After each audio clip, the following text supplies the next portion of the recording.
And some of those protests from the past couple of days have to do with the death of Tony McDade.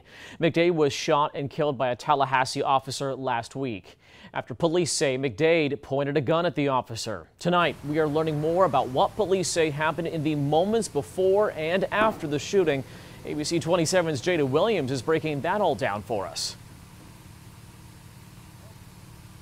Channing, one thing that's been asked over and over again, who was the officer involved in that shooting? Now the Florida Police Benevolent Association says that they want to make sure that his identity isn't revealed, and that's why they have filed a motion for emergency injunction. Now, as we mentioned, police say the officers shot McDade after McDade pointed a gun at him. This all happened after officers tracked McDade down in connection to a deadly stabbing.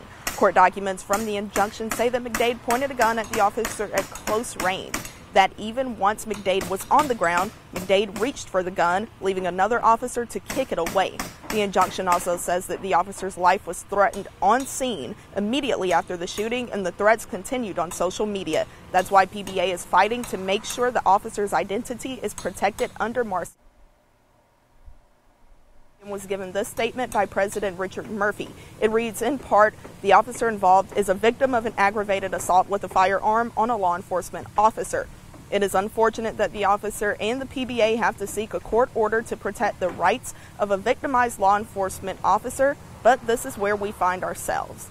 But the First Amendment Foundation president says that officers are supposed to serve the public and train for threatening situations when they're out in the field, and withholding that information goes against the transparency that they were sworn to uphold.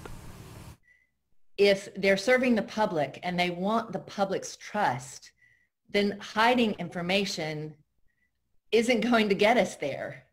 Hiding information leads to distrust.